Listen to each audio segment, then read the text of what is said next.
Good afternoon everyone. Class जैसे कि हम लोगों ने लास्ट क्लास में आपका कार्डियोवैस्कुलर सिस्टम स्टार्ट किया था। कार्डियोवैस्कुलर सिस्टम में हमने देखा था कि कार्डियोवैस्कुलर सिस्टम क्या होता है, कैसे कॉज होता है, इसमें किस तरीके से कंडीशन क्या कॉज होती है, कौन कौन सी इमरजेंसी सिचुएशंस आती हैं, उनके क्या क्या साइन एंड सिम्टम्स होते हैं, क्या क्या फर्स्ट एड ट्रीटमेंट होते हैं और क्या प्रिकॉशन फॉलो करने चाहिए। वो सारी चीजें हमने लास्ट क्लास में समझी थी आपके commonly cardiac issues, cardiac emergencies के बारे में कि कॉमनली कार्डियक इमरजेंसीज के दौरान हमें क्या सावधानियां बरतनी है, किस तरीके से हमें प्रिकॉशंस को फॉलो करना है, किस तरीके से फर्स्ट एड ट्रीटमेंट देना है। वो सारी चीजें हमने लास्ट क्लास में जानी थी। आज की क्लास में हम कार्डियक इमरजेंसी में एक इमरजेंसी कंडीशन आती है जिसका नाम है हार्ट अटैक। हार्ट अटैक क्या है, किस तरीके की कंडीशन है, क्यों होती है, किसकी वजह से होती है, क्या इसके कारण होते हैं, क्या साइन एंड सिम्टम्स होते हैं, क्या हमें प्रिकॉशन फॉलो करने चाहिए और किस तरीके से हमें इन सभी चीजों को मेंटेन करना है, उन सभी के बारे में हम आज की क्लास में जानेंगे। तो अपनी क्लास को स्टार्ट करते हुए बात करते हैं आपके कार्डियक अरेस्ट की, हार्ट अटैक की। तो हम आज का हमारा टॉपिक आपका हार्ट अटैक है। हार्ट अटैक के बारे में हम आज की क्लास में बात करेंगे। हार्ट अटैक क्या होता है और कैसे कॉज होता है, कब कॉज होता है, ये सारी चीजें। तो बेसिकली हार्ट अटैक को हम मायोकार्डियल इंफेक्शन भी बोलते हैं, जो कि एक तरीके से कि हमारी एक कार्डियक इमरजेंसी होती है, कार्डियोवैस्कुलर इमरजेंसी होती है, जो कि एक लाइफ थ्रेटनिंग कार्डियक इमरजेंसी भी कहलाता है। ठीक है, जिसमें हमारी डेथ होने के भी चांसेस रहते हैं, इसलिए हम इसे एक life threatening emergency, cardiac emergency condition भी बोलते हैं। इसमें हम इसको शॉर्ट फॉर्म में हम एमआई मतलब मायोकार्डियल इंफेक्शन भी बोलते हैं या फिर हम हार्ट अटैक भी बोलते हैं। ठीक है, ये हमारी बेसिकली एक कार्डियक इमरजेंसी होती है जिसमें हमारा जो कार्डियक आउटपुट जो होता है वो कहीं ना कहीं डिक्रीज होने लगता है। तो एक तरीके से इसमें क्या होता है, जब भी हार्ट अटैक आपका कॉज होता है तो ये आपकी हार्ट की जो मसल्स जो होती है वो डैमेज हो जाती है, क्योंकि इसमें क्या होता है, जो आपकी कोरोनरी आर्टरी जो होती है वो ब्लॉक हो जाती है। और जब ये ब्लॉक होती है, जिसकी वजह से क्या होती है, जो आपकी हार्ट की जो मसल्स होती हैं मायोकार्डियम, जो मसल्स जो होती हैं आपकी हार्ट की जो मसल्स होती हैं उन्हें ऑक्सीजन नहीं मिल पाती है, और जिसकी वजह से क्या होता है कि जो हमारी हार्ट की जो मसल्स होती है वो बहुत ज्यादा वीक हो जाती है, बहुत ज्यादा कमजोर हो जाती हैं, और आपका हार्ट पहले की तरह आपका ब्लड पंप नहीं कर पाता है, क्योंकि जो स्ट्रोक वॉल्यूम जो होती है वो कम हो जाती है, और जब स्ट्रोक वॉल्यूम कम होती है तो उसकी वजह से आपका जो हार्ट रेट जो होता है वो भी डिक्रीज हो जाता है। ठीक है, तो जब भी आपका हार्ट अटैक कॉज होगा तो ये आपके हार्ट मसल्स को डैमेज करेंगे, और जब हार्ट मसल्स आपकी डैमेज होंगी तो आपकी जो पंपिंग सिस्टम है, जो आपका ब्लड पंपिंग सिस्टम जो है वो आपका कम होगा, और जब ब्लड पंपिंग सिस्टम कम होगा तो उसकी वजह से स्ट्रोक वॉल्यूम कम होगी, और स्ट्रोक वॉल्यूम कम होगी तो आपका कार्डियक आउटपुट कम हो जाएगा। ठीक है, तो एक तरीके से आपका इसमें हार्ट अटैक के केस में आपका जो कार्डियक आउटपुट जो होता है वो आपका कम हो जाता है।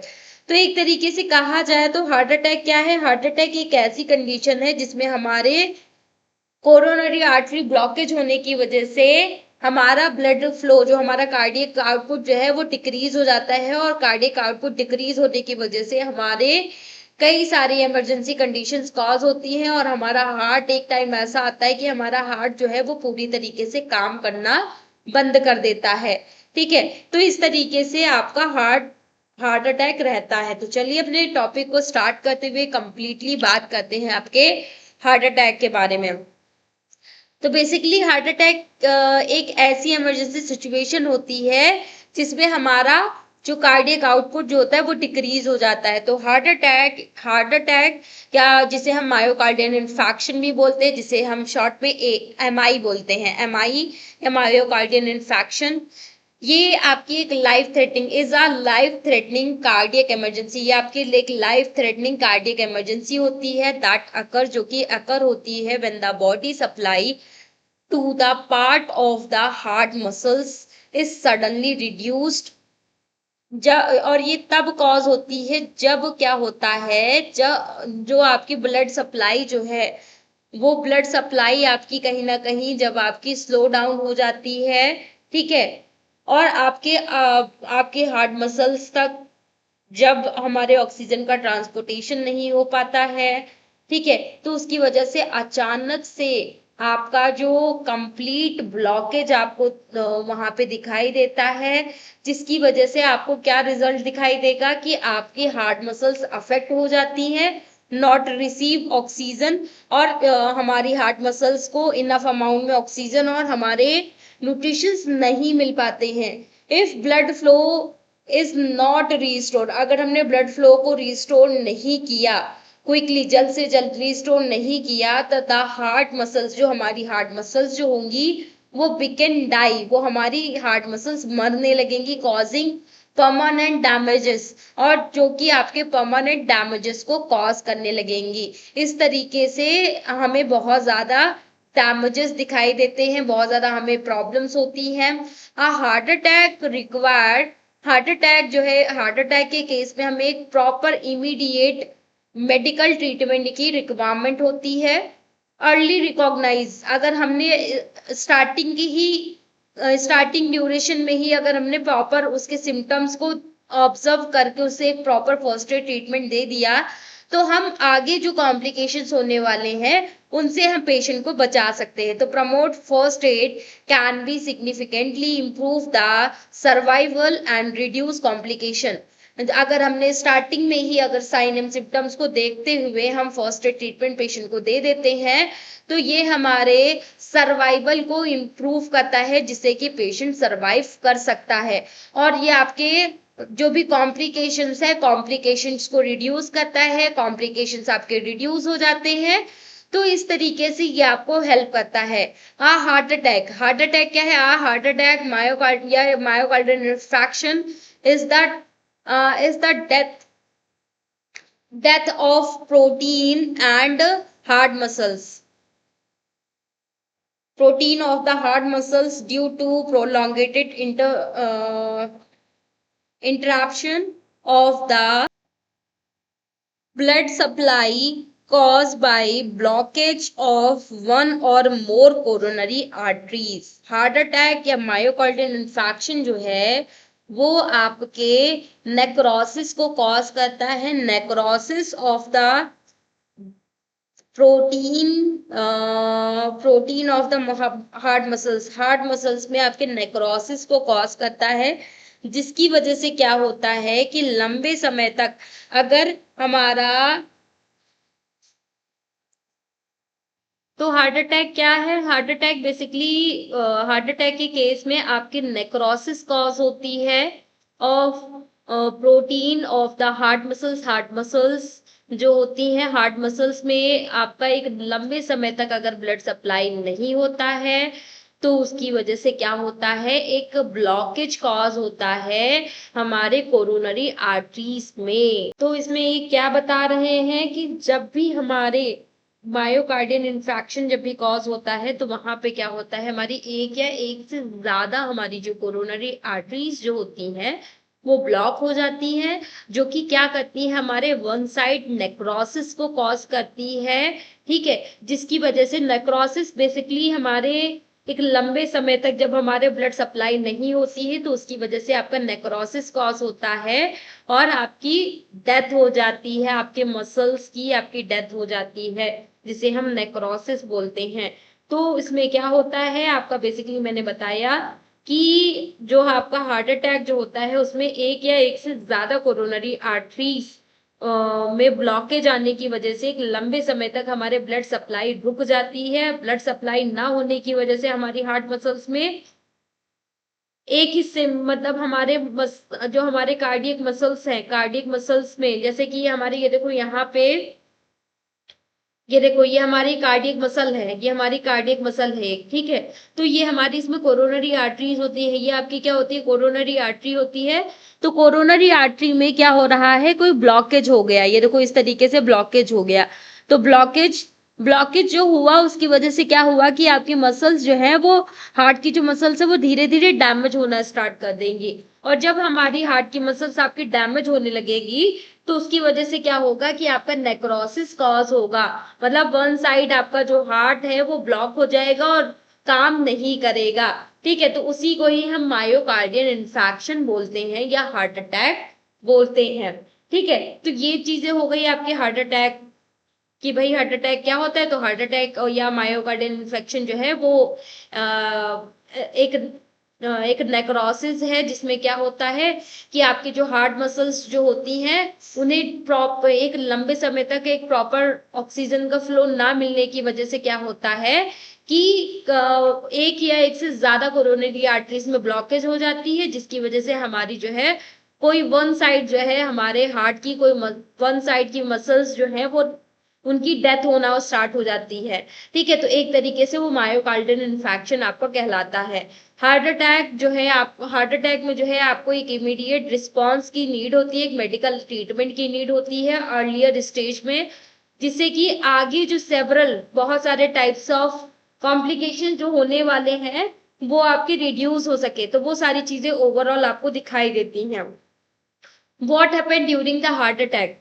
हार्ट, अब हम जानते हैं कि हार्ट अटैक जब भी कॉज होता है तो क्या क्या चीजें हमें दिखाई देती हैं। तो कई सारे, जब भी कोई रिस्क फैक्टर, अब देखो कोई रिस्क फैक्टर हुआ, लाइक कोलेस्ट्रॉल का लेवल बढ़ गया, ठीक है। तो वहां पे क्या हो गया कि आपके कोई रिस्क फैक्टर था जो कि आपके क्या कर रहा था, फैटी डिपोजिशन, मतलब फैट का डिपोजिशन बढ़ा रहा था, जिसको हम क्या बोल रहे हैं, एथेरोस्क्लेरोसिस हम जिसे बोलते हैं, ठीक है। जिसमें क्या होता है कि बेसिकली इसमें आपका फैट का डिपोजिशन होना स्टार्ट हो जाता है, जो इसमें प्लेक जो होते हैं, प्लेक फॉर्मेशन होता है, आपकी कोरोनरी आर्टरीज में आपका प्लेक का फॉर्मेशन होने लगता है, ठीक है। और जो ये प्लेक जो होते हैं, जब इनका प्लेक जब आपकी क्वांटिटी बहुत ज्यादा बढ़ जाती है तो ये रैप्चर होने लगते हैं, ठीक है। बेसिकली प्लग को हम बात करें, जो हमारे प्लग जो होते हैं वो हमारे एक फैट होता है, तो फैट का डिपोजिशन हमारे कोरोनरी आर्टरीज में होने लगता है, जिसकी वजह से ये क्या करते हैं, ये हमारे जो प्लग जो होते हैं ये हमारे जब रैप्चर होते हैं तो ये हमारे ब्लड क्लॉटिंग को कॉज करते हैं, जिसको हम बोलते हैं थ्रोम्बोसिस बोलते हैं, ठीक है। तो ये आपके थ्रोम्बस को आपके फॉर्म करते हैं, जिसे हम ब्लड क्लॉटिंग बोलते हैं। तो ये ब्लड क्लॉट फॉर्मेशन को कॉज करेंगे, जिसकी वजह से क्या होगा, जो आपकी कोरोनरी आर्टरी जो है वो ब्लॉक हो जाएंगी। और जब आपकी कोरोनरी आर्टरी जब आपकी ब्लॉक होगी तो ये ब्लड सप्लाई को आपके हार्ट की जो मसल्स है, हार्ट की मसल्स में आपके ब्लड सप्लाई को स्टॉप कर देंगे, ठीक है। और आपका ब्लड जो आपका ब्लड सप्लाई जो हो रहा है आपकी हार्ट मसल्स में वो आपका रुक जाएगा, जिसकी वजह से आपका लैक ऑफ ऑक्सीजन, ऑक्सीजन की कमी हो जाएगी, ठीक है। और जिसकी वजह से आपका हार्ट मसल्स जो है, हार्ट मसल्स आपकी डाई होने लगेंगी, आपकी मरने लगेंगी, जिसकी वजह से आपका हार्ट अटैक या मायोकार्डियल इन्फेक्शन आपका कॉज होता है। तो कुछ इस तरीके से आपको कंडीशन दिखाई देती है। तो जब भी आपका कोई रिस्क फैक्टर जब भी आपका कॉज होगा तो ये आपके फैट जो हमारे फैटी डिपोजिशन को बढ़ा देंगे। एथरोसिक्रो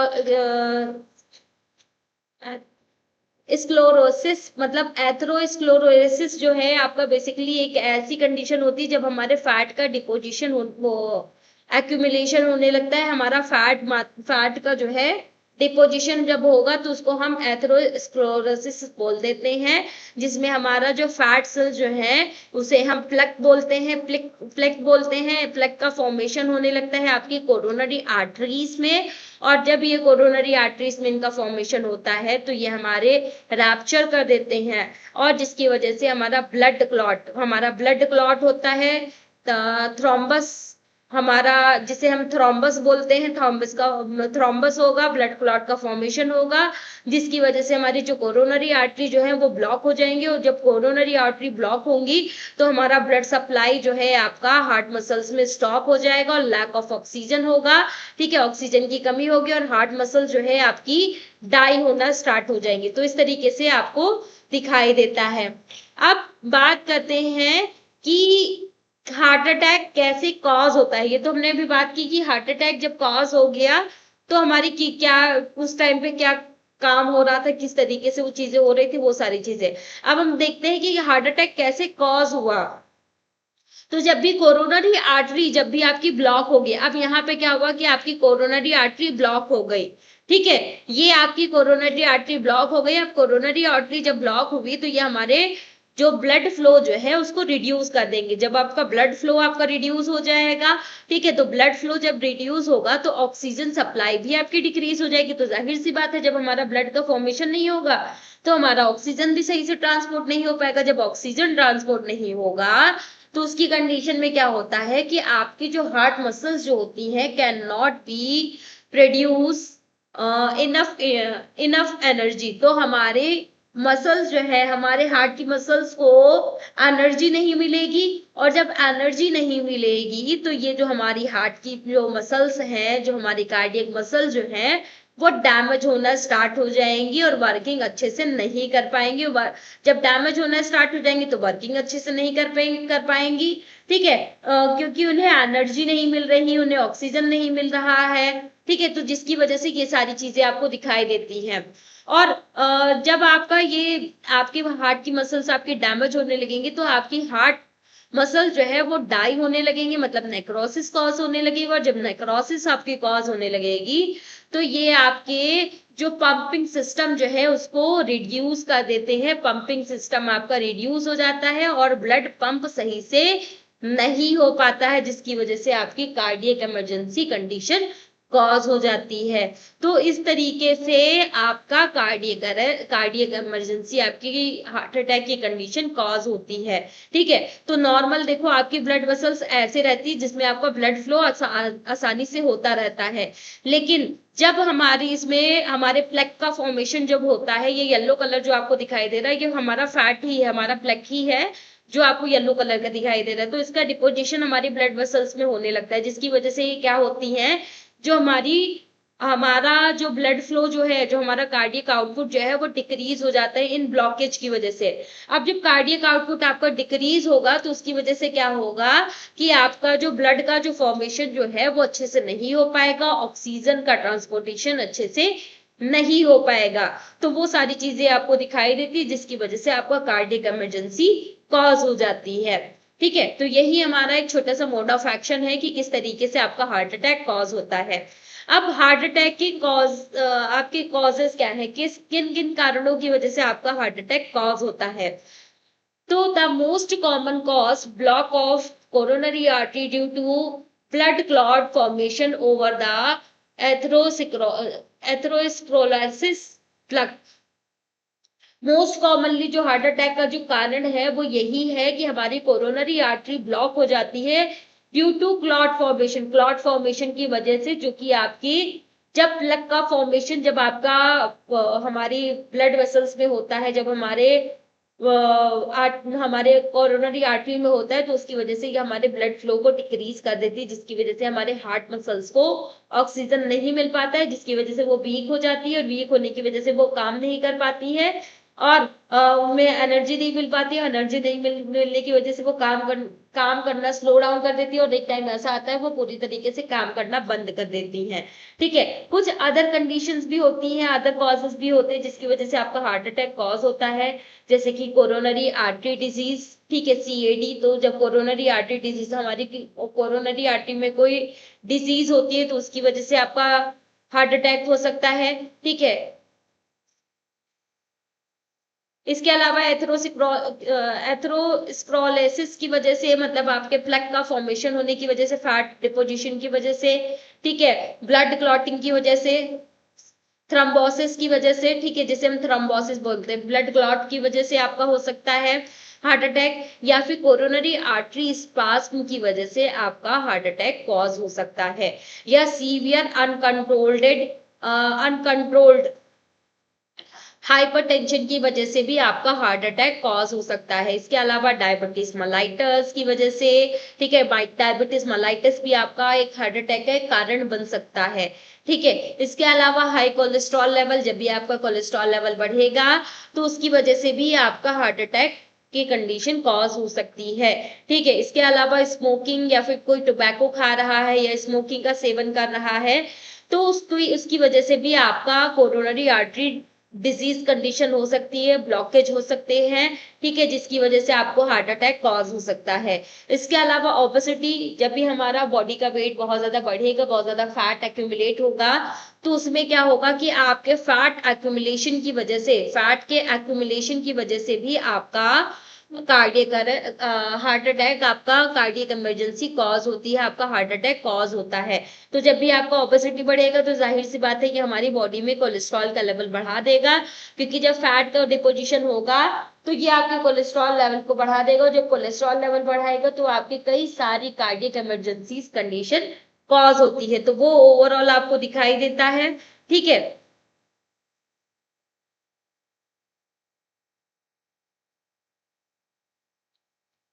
इसके अलावा फिजिकल इनएक्टिविटी आपको दिखाई देती है, एक्सेसिव अल्कोहल इंटेक जब आप करते हैं तो उसकी वजह से ये सारे इश्यूज होते हैं, या फिर स्ट्रेस एंजाइटी की वजह से भी आपका हार्ट अटैक कॉज होता है। आपने ज्यादातर देखा होगा कि जो लोग बहुत ज्यादा टेंशन में रहते हैं, बहुत ज्यादा टेंशन लेते हैं, या फिर बुढ़ापे के टाइम पे, ठीक है, जब बहुत ज्यादा टेंशनें होती हैं कि बच्चों की शादी कैसे करेंगे, कैसे, अब तो हम नौकरी करने लायक भी नहीं बचे हैं, कैसे हम अपनी इनकम, कैसे अर्निंग हमारी कैसे आएगी, कैसे हमारे घर का राशन आएगा, कैसे हम बच्चों की शादी करेंगे, कैसे हम चीजों को मैनेज करेंगे, अपनी घर की समस्याओं को कैसे हल करेंगे, तो बहुत सारे हमारे हम बहुत ज्यादा सोचने लगते हैं, क्योंकि अब वहां पे हमारे पास कोई काम तो होता नहीं है, अब हम खाली हैं, ठीक है, काम हमारे पास है नहीं, तो हम क्या करेंगे, बहुत ज्यादा सोचने लगेंगे, बहुत ज्यादा थिंकिंग करने लगेंगे, ओवर थिंकिंग करने लगेंगे, अब बहुत ज्यादा स्ट्रेस लेने लगेंगे, जिसकी वजह से क्या होता है,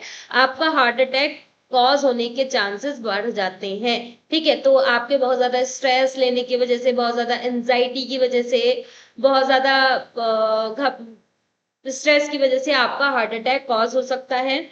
या फिर फैमिली हिस्ट्री, अगर हमारी फैमिली में किसी को हार्ट अटैक था तो पॉसिबल है कि वो हमें भी हो सकता है। ठीक है, तो वो सारी चीजें भी आपको दिखाई दे सकती है। इसके अलावा इंक्रीजिंग एज, हमारी जैसे जैसे एज बढ़ती जाएगी वैसे वैसे हमारी बॉडी वीक होती जाएगी, और वैसे वैसे हमें हार्ट अटैक होने के चांसेस भी हमारे बढ़ते जाते हैं, तो वो सारी चीजें भी रहती है। तो एक तरीके से हमारा एज फैक्टर भी है जो हमारे हार्ट अटैक को अफेक्ट कर सकता है। तो ये सारे फैक्टर हो सकते हैं जो हमारे हार्ट अटैक को अफेक्ट करेंगे। इसके अलावा कई सारे आपके रिस्क फैक्टर भी होते हैं, कोई आपके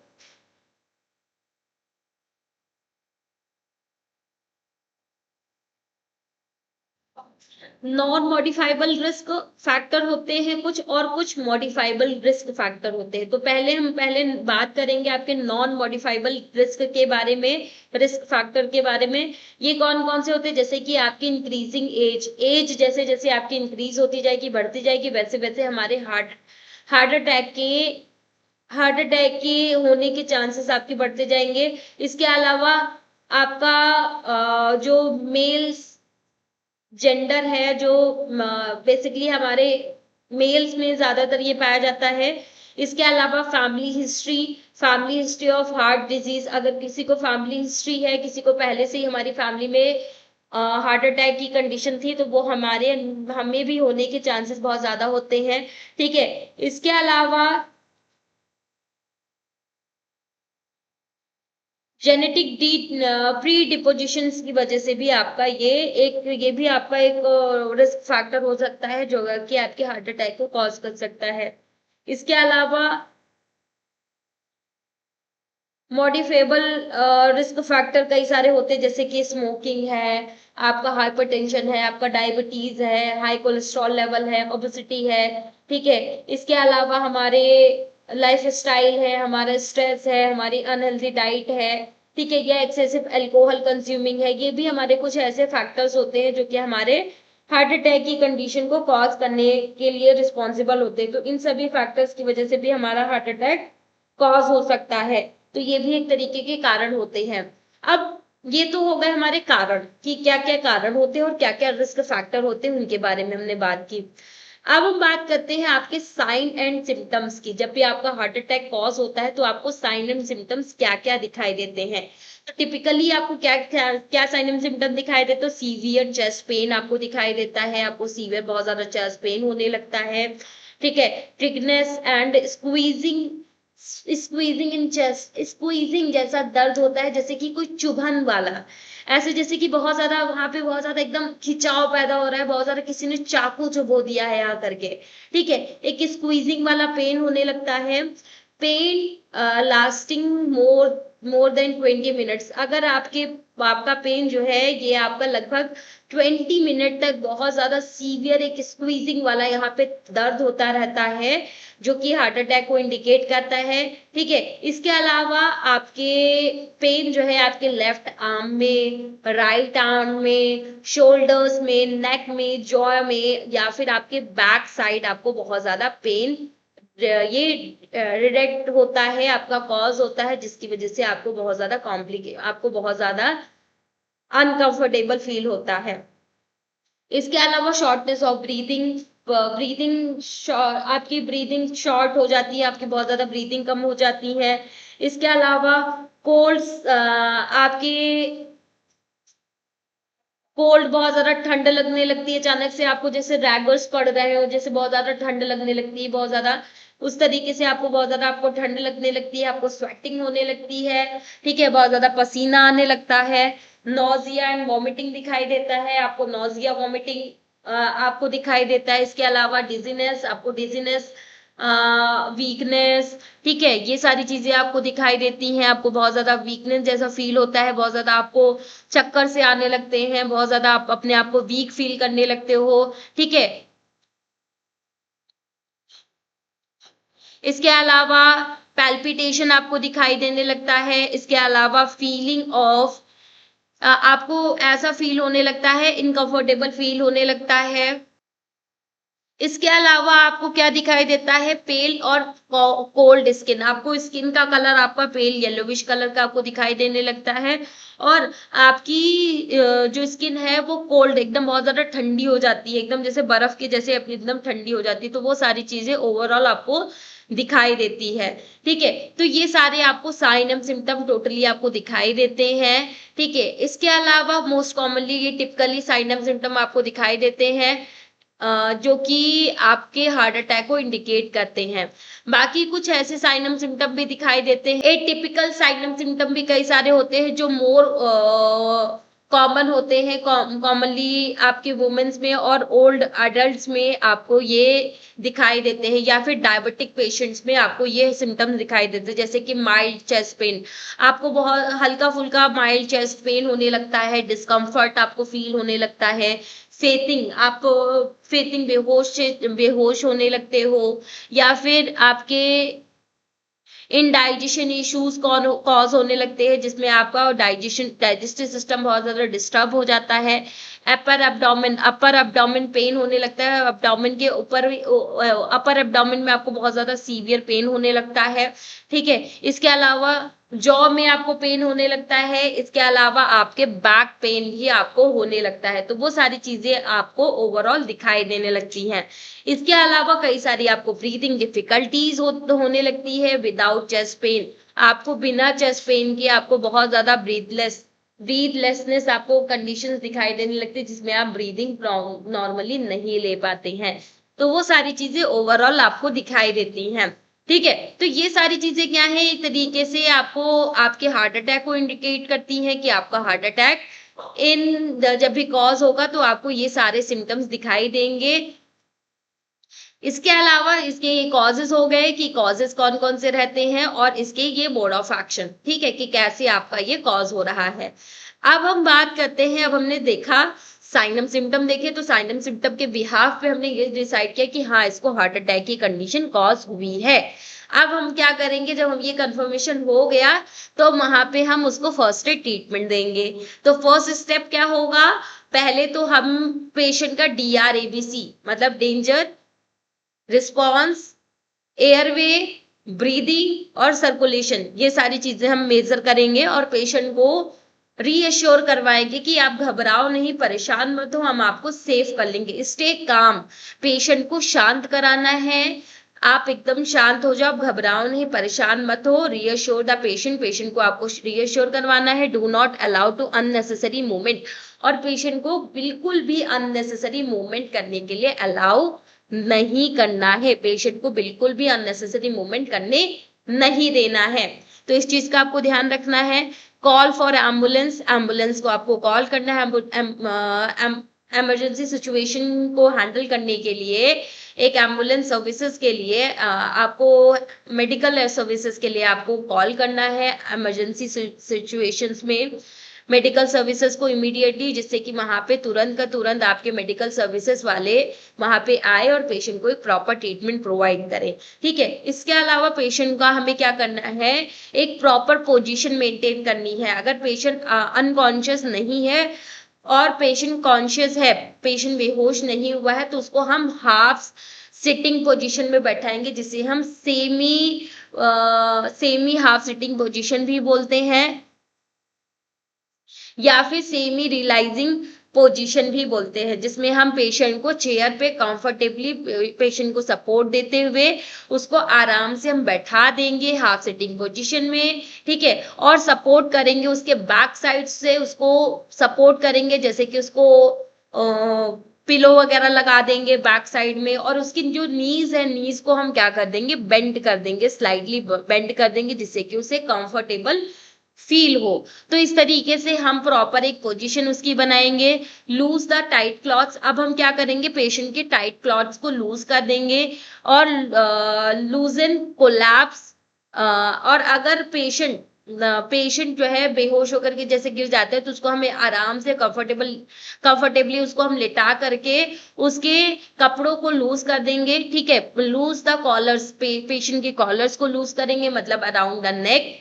देन हम क्या करेंगे, उसकी बेल्ट को लूज कर देंगे, ठीक है। तो उसकी बेल्ट को लूज कर देंगे और उसके जितने भी टाइट गारमेंट्स हैं उनको हम लूज कर देंगे, around the neck, around the chest, around the wrist, ठीक है। हम उसको लूज कर देंगे और आपके उसके पैरों को एकदम फ्री कर देंगे, ठीक है, पूरी तरीके से फ्री कर देंगे। अगर उसने जूते वगैरह पहन रखे हैं, कुछ पैर में कुछ पहन रखा है, उसको निकाल देंगे हम, ठीक है। और इंश्योर करेंगे कि उसे एक फ्रेश एयर मिल रही है या नहीं मिल रही है, उसको एक गुड वेंटिलेशन हम प्रोवाइड करेंगे, जिससे कि पेशेंट को कंफर्टेबल फील हो सके। तो इन सारी चीजों का हमें ध्यान रखना है। देन क्या करेंगे, अगर अगर आपके पास अप्रूवल है, डॉक्टर का अप्रूवल है, एस्प्रिन आप दे सकते हो, तो बिल्कुल वहां पे आप नाइट्रोग्लिसरीन या फिर आप एस्प्रिन का यूज करोगे if the person is conscious, अगर पेशेंट कॉन्शियस है, नॉट एलर्जीज, और पेशेंट को एस्प्रिन से एलर्जी नहीं है, नॉट एक्टिवली ब्लीडिंग, और ना ही उसको कोई ब्लीडिंग हो रही है, तो वहां पे हम क्या करेंगे, अगर डॉक्टर ने एडवाइस कर रखा है, उसको अप्रूवल दे रखा है एस्प्रिन का, तो हम उसे एस्प्रिन दे देंगे, ठीक है। अडल्ट में बेसिकली हम 150 से लेकर के 325 mg तक हम पेशेंट को देते हैं, जो कि इसमें जो है क्या करता है, पेशेंट को प्रॉपर मेडिकेशन देकर के उसको हम चूसने के लिए उसे बोलेंगे कि आप इसको बस अपने टंग के नीचे आप अपने रख लीजिए, और ये अपने आप ही काम करता रहेगा और आपके ब्लड को थिन कर देगा, आपके ब्लड को पतला कर देगा, जिससे कि आप का जो ब्लड फ्लो जो रुका हुआ है वो आसानी से होने लगेगा, ठीक है। तो वो उस तरीके से आपका काम करता है। देन हेल्प टू और आप एस्पिरिन भी रिकमेंड कर सकते हैं, या फिर आप जो है अगर पेशेंट को नाइट्रोग्लिसरीन टैबलेट अगर रिकमेंडेड की गई है तो आप नाइट्रोग्लिसरीन टैबलेट का भी यूज कर सकते हो। If the patient has prescribed, अगर पेशेंट को नाइट्रोग्लिसरीन टैबलेट यू प्रिस्क्राइब कर रखी है फॉर द एंजाइना, एंजाइना और हार्ट डिजीज, एंजाइना और हार्ट डिजीज के लिए, तो ये आपको हेल्प करता है इन इमरजेंसी सिचुएशन से बचने के लिए। तो आप नाइट्रोग्लिसरीन भी वहां पे रिकमेंड कर सकते हैं। Do not give nitroglycerin that was not prescribe for the person. अगर पेशेंट को नाइट्रोग्लिसरीन टैबलेट रिकमेंड नहीं की गई है तो हमें पेशेंट को बिल्कुल भी नहीं देना है। मॉनिटर द पेशेंट, पेशेंट को मॉनिटर करते रहना, उसकी ब्रीदिंग को, उसके पल्स रेट को, उसके लेवल ऑफ कॉन्शियसनेस को और इसकी स्किन के कलर को। ऐसा तो नहीं उसकी टिप्स, फिंगर ऑफ टिप्स आपकी ब्लू होती जा रही हो, उसके लिप्स ब्लू होता जा रहा हो, साइनोसिस वगैरह वो को इंडिकेट कर रहा हो, तो वो सारी चीजें आपको मॉनिटर करते रहना है। ठीक है। If the patient becomes unresponsive, अगर पेशेंट कोई रिस्पॉन्स नहीं कर रहा है तो पेशेंट का हमें सबसे पहले तो रिस्पॉन्स चेक करेंगे एंड ब्रीदिंग, पेशेंट के रिस्पॉन्सिव्स को हम देखेंगे और ब्रीदिंग को देखेंगे। If the person is not breathing normally, अगर पेशेंट जो है नॉर्मल ब्रीदिंग नहीं कर रहा है तो हम सीपीआर स्टार्ट करेंगे। देन हम AED, automated external defibrillation machine को एज सुन एज पॉसिबल हम इसको स्टार्ट करेंगे और फॉलो करेंगे। ठीक है, जिसमें हम पेशेंट को प्रॉपर ये ट्रीटमेंट हम देंगे। तो इस तरीके से हम क्या करेंगे, एज अ फर्स्ट एडर हम ये सारे स्टेप्स को फॉलो करेंगे और पेशेंट की लाइफ को हम सेव करेंगे। अब बात करते हैं अब हमें क्या नहीं करना चाहिए उनके बारे में। तो do not ignore chest pain, हमें कभी भी चेस्ट पेन को इग्नोर नहीं करना चाहिए। अगर आपको कभी भी चेस्ट पेन हो तो आप तुरंत डॉक्टर से कंसल्ट करें, क्योंकि चेस्ट पेन आपके हार्ट अटैक जैसी कंडीशंस को इंडिकेट करता है। तो आपको तुरंत क्या करना है, आपको तुरंत का तुरंत चेक करना है आपके पेशेंट को कि उसको चेस्ट पेन तो नहीं हो रहा है। अगर पेशेंट को चेस्ट पेन हो रहा है तो आपको इग्नोर नहीं करना है। Do not allow the patient to walk, heart attack के दौरान हमें पेशेंट को बिल्कुल भी अलाउ नहीं करना है वॉक करने के लिए, चलने के लिए, फिरने के लिए, घूमने के लिए, दौड़ने के लिए, भागने के लिए हमें बिल्कुल भी पेशेंट को अलाउ नहीं करना है। क्योंकि इसमें क्या होता है कि कभी कभी समटाइम्स ऐसा भी होता है कि जब हम बहुत ज्यादा फिजिकल एक्टिविटी करते हैं, बहुत ज्यादा हम फिजिकली बहुत ज्यादा काम करते हैं, बहुत ज्यादा वर्कलोड हमारे ऊपर रहता है, बहुत ज्यादा वेट लिफ्टिंग वगैरह करते हैं, तो उसकी वजह से भी हमारे cardiac disease condition, cardiac emergency होने के चांसेस बढ़ जाते हैं। ठीक है, तो हमें उस टाइम पे क्या होता है कि हमें एक तरीके से जब भी कार्डियक अरेस्ट कॉज हो तो हमें बहुत ज्यादा वॉकिंग नहीं करनी है, अननेसेसरी बिल्कुल भी वॉक नहीं करना है। Do not let the patient drive और टू हॉस्पिटल, पेशेंट को कभी भी हम मतलब do not let to patient drive, patient को ड्राइविंग नहीं करना है हॉस्पिटल जाने के लिए। डू नॉट गिव फूड और ड्रिंक्स, पेशेंट अगर बेहोश है तो पेशेंट को खाने या पीने के लिए कुछ भी नहीं देना है। Do not delay calling the emergency medical services, आपको बिल्कुल भी डिले नहीं करना है इमरजेंसी मेडिकल सर्विसेज को बुलाने के लिए। ठीक है, तुरंत पेशेंट को हमें एक इमरजेंसी सर्विसेज प्रोवाइड करनी है। डू नॉट गिव अनप्रिस्क्राइब्ड मेडिसिन, हमें पेशेंट को विदाउट प्रिस्क्रिप्शन कोई भी मेडिसिन रिकमेंड नहीं करनी है। तो इन सारी चीजों का हमें ध्यान रखना है। इसके अलावा कई सारे कॉम्प्लिकेशंस आपके हो सकते हैं जब भी आपका हार्ट अटैक होता है। तो हार्ट अटैक आने की वजह से कई सारे कॉम्प्लिकेशंस आगे फर्दर कई सारे कॉम्प्लिकेशन होने के चांसेस आपके बढ़ जाते हैं, जैसे कार्डियक अरेस्ट होने के चांसेस आपके बढ़ जाते हैं। ठीक है, और आपका जो है क्या बोलते हैं, एरिथमिया आपका कॉज होने के चांसेस बढ़ जाते हैं, हार्ट फेल्योर होने के चांसेस बढ़ जाते हैं। ठीक है, इसके अलावा कार्डियोजेनिक शॉक होने के चांसेस बहुत ज्यादा बढ़ जाते हैं। ठीक है, इसके अलावा आपकी जो है जो आपका हार्ट आउटपुट है, जो आपका हार्ट जो है आपका रैप्चर होने लगता है, हार्ट रैप्चर होने के बहुत ज्यादा चांसेस रहते हैं। इसके अलावा सडन अचानक से कार्डियक डेथ होने के चांसेस भी आपके बढ़ जाते हैं। तो आपको क्या प्रिकॉशन फॉलो करना है, स्टॉप स्मोकिंग, अगर आप स्मोकिंग करते हो तो स्मोकिंग करना स्टॉप, रोक देना है। कंट्रोल ब्लड प्रेशर को आपको कंट्रोल रखना है। और कंट्रोल डायबिटीज, अपने डायबिटीज को कंट्रोल करना है। Maintain the healthy cholesterol level, आपको अपने कोलेस्ट्रॉल लेवल को मेंटेन करके रखना है, बहुत ज्यादा हाई नहीं होने देना है। ठीक है, एक्सेसिव रेगुलर एक्सरसाइज रेगुलर आपको करनी है, डेली बेसिस पे आपको एक्सरसाइजेस करनी है। ठीक है, बहुत ज्यादा एक्सरसाइजेस नहीं, लिमिटेड एक्सरसाइजेस करनी है, वेट लिफ्टिंग बहुत ज्यादा नहीं करनी है। ठीक है, ईट अ बैलेंस डाइट, आपको हमेशा एक बैलेंस डाइट को प्रेफर करना है, फ्रेश फ्रूट्स एंड वेजिटेबल्स का आपको लेना है। ठीक है, इसके अलावा मेंटेन करना है, एक आपको हेल्दी बॉडी वेट को प्रॉपर मेंटेन करना है, जिससे कि आपका बॉडी वेट मेंटेन रहे। लिमिट अल्कोहल, अल्कोहल को अल्कोहल पे आपको लिमिट लगा देनी है, आपको अल्कोहल कंज्यूम नहीं करना है। मैनेज स्ट्रेस, आपको अपने स्ट्रेस को मैनेज करना है, बहुत ज्यादा स्ट्रेस नहीं लेना है। गेट रेगुलर हेल्थ चेकअप्स, आपको रेगुलर हेल्थ चेकअप्स करवाते रहना है, जिससे कि कोई कॉम्प्लिकेशंस कॉज ना हो। टेक प्रिस्क्राइब्ड मेडिसिन रेगुलरली, अगर आपको डॉक्टर ने कोई मेडिसिन प्रिस्क्राइब की है कार्डियक इमरजेंसीज के बिहाफ पे, तो आपको उन मेडिसिन को डेली बेसिस पे आपको डेली का डेली कंटिन्यू रखना है। तो यही क्या है हमारा कार्डियक इमरजेंसी में एक हमारी इमरजेंसी कंडीशन है हार्ट अटैक, जिसके बारे में मैंने बताया कि आपका हार्ट अटैक कैसे कॉज होता है, क्या कंडीशन होती है, वो सारी चीजें हमने बताई। तो ओवरऑल देखें तो जब भी कोई रिस्क फैक्टर जब भी कॉज होता है, तो ये हमारे कोरोनरी आर्टरी को ब्लॉक कर देता है, जिसकी वजह से हमारे रेड ब्लड वेसल्स जो हमारे ब्लड फ्लो जो है वो हमारा ब्लड फ्लो रिड्यूस हो जाता है, जिसकी वजह से हमारी बॉडी में ऑक्सीजन का ट्रांसपोर्टेशन नहीं हो पाता है।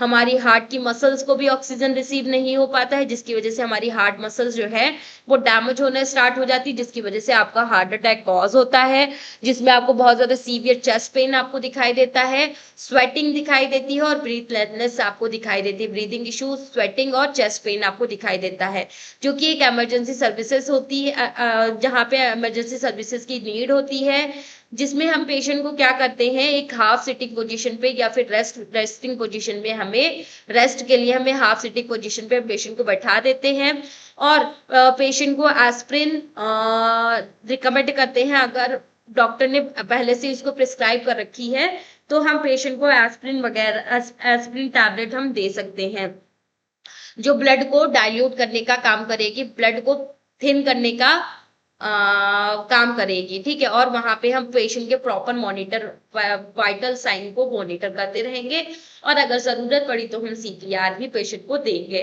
तो यही हमारा क्या है, हमारा हार्ट अटैक के बारे में ओवरऑल है कि हार्ट अटैक क्या होता है, और हार्ट अटैक में ऐसी क्या कंडीशन कॉज होती है जिसकी वजह से आपका हार्ट इश्यूज आपके कॉज होते हैं। तो यही आज का हमारा टॉपिक था, मायोकार्डियल इन्फेक्शन या फिर आपका हार्ट अटैक। तो फिलहाल आज की क्लास हम यहीं तक रखते हैं, नेक्स्ट क्लास में मिलते हैं आपके नेक्स्ट टॉपिक के साथ। तब तक के लिए thank you so much everyone.